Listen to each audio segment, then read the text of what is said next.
Hey y'all, welcome back to Culturally Prescribed. I'm Nana. Hello everyone, my name is Micah Ernst Beasley. And I am Tayo. And today we'll be talking about family planning in med school.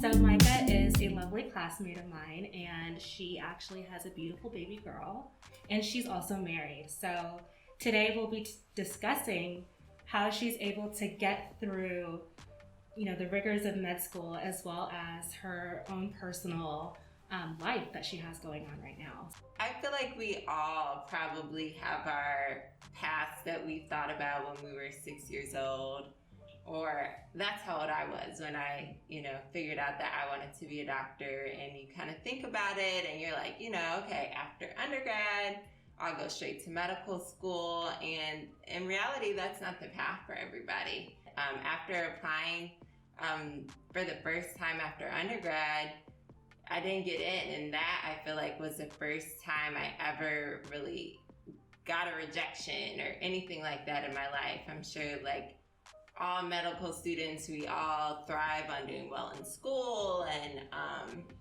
always getting acceptances and accolades. But life hits you and sometimes you don't plan for it. And then, so after undergrad, I went to Howard University for undergrad and I received my bachelor's in biology.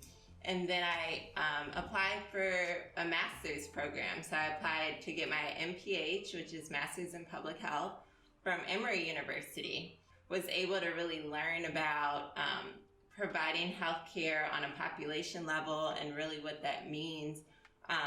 Providing it not just patient to patient, through your whole career, but on a community level and policy-wise, what that really means. So while I was getting my master's, I got married. I had my wonderful daughter, Channing, and, life just continued. And all the while, after receiving my MPH, I was studying for the MCAT, just learning how to juggle life a little bit differently.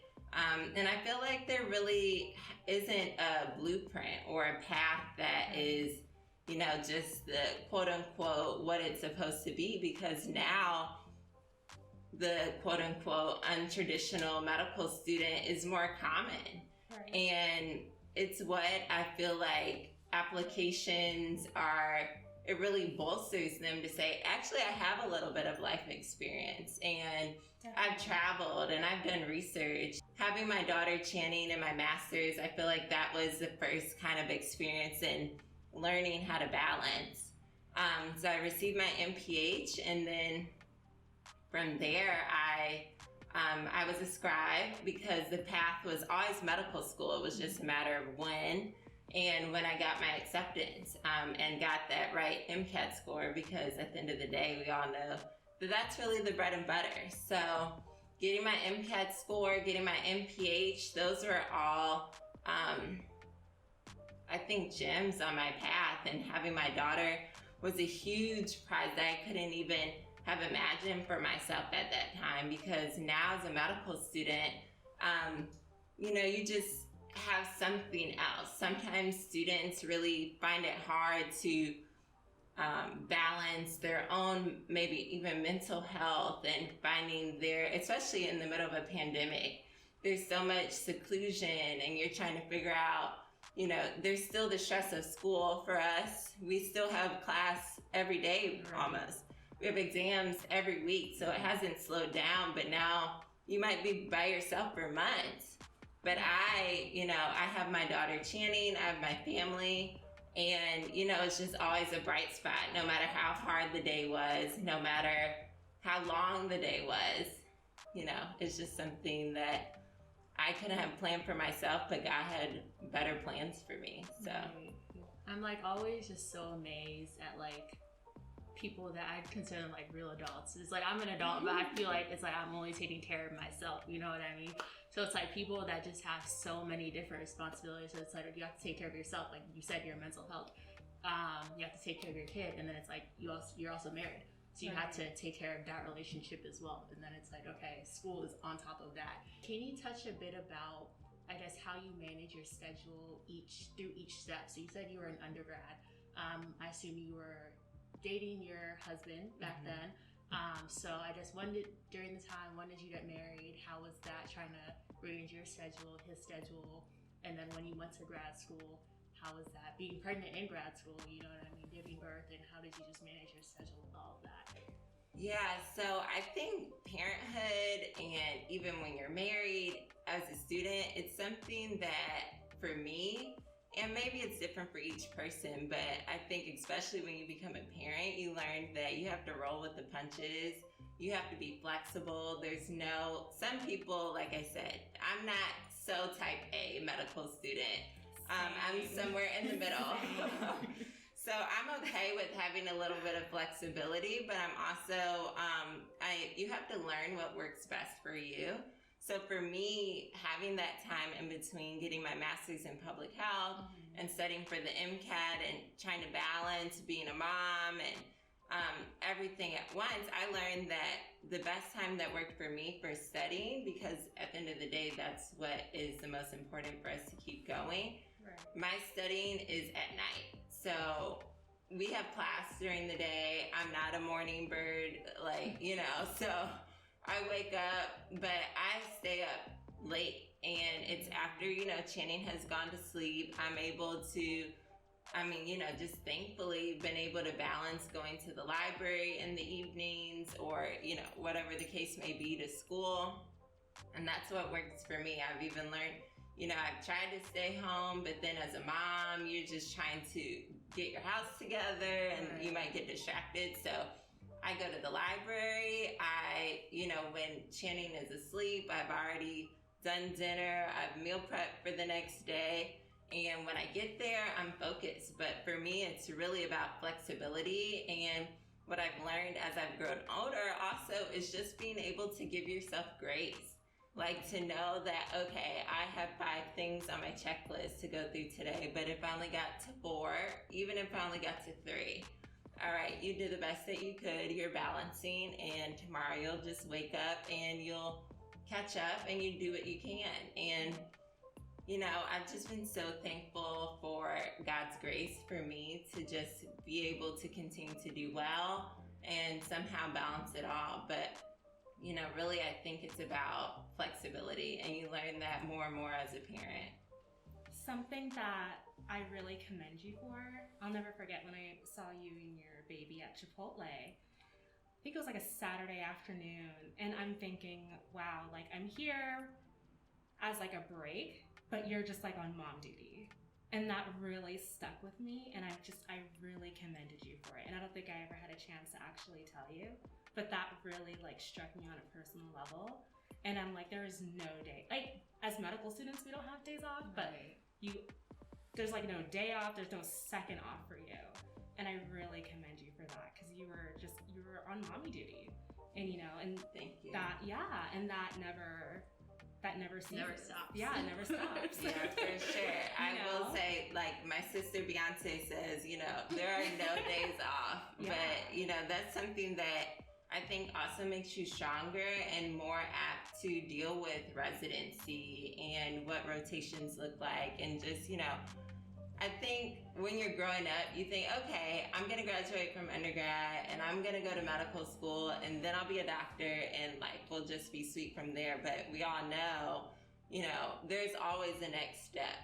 There's the step exams now that we're in medical school. There's then applying again and getting into residency. Then there's residency, and depending on your specialty, that can go on and on. You know what I'm saying? So luckily for me, I want to do pediatrics and I want to be a general pediatrician from what I've wanted to be since I was 6 years old. But maybe that might look like fellowship for somebody after their initial 3 years. And I think that when you learn how to balance and you learn that, there aren't necessarily days off, it just helps you prepare to learn how to balance it in the midst. And even to take time off to have a personal day, have a few hours, have a glass of wine, do whatever you have to do to still take time for yourself, but then to get right back to it, because, you know, we're just going to continue to accumulate responsibilities, and, you know, it's just life. And I'm sure as women, a lot of us want children and we want families. And, you know, again, I'm just so thankful I couldn't have planned it for myself, but that is something now that I've already have a child.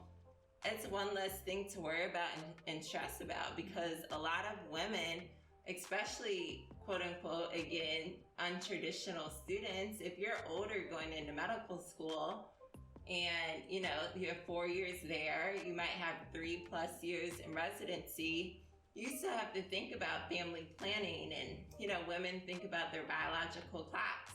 Definitely. And for me, it's like, okay, God, well, I have to balance it now, but that's one less thing that I have to think about, taking care of an infant during residency. And I mean, you never know. well, yeah. Do you plan on having any more? I guess that's my next question. That is not my plan right now. I'll leave that to you all. But yeah, I'm thankful that that's not something that I have to feel pressure about even beginning to start a family. Right, So. right. Because I think you're right. It's like, that's something a lot of people think about it. And then it's like, for us, I think right now is like even the most free time that we'll ever have in our careers. Mm-hmm. So then it's like, it only gets more stressful, more rigorous, and more time consuming from here. Right, right. What advice, if any, do you have for people who are currently struggling with family planning as well as being in med school, and how they can kind of tackle that if they feel like it might be a deterrent if they do already have children, or if they're thinking about having children? Do you have any advice for anyone in the audience that might be going through this? I think if you already have a family, if you already have a child, no matter if you're married, if you're single, the most important thing for me applying to medical school was to make sure that I was applying to places where I had a support system. So whether it was Cole, my husband's family, or whether it was my family, or even if I just had a few close friends, I wasn't applying to places where I didn't have that, because it is important to be able, you know, we don't know what comes up. A lot of times we might not,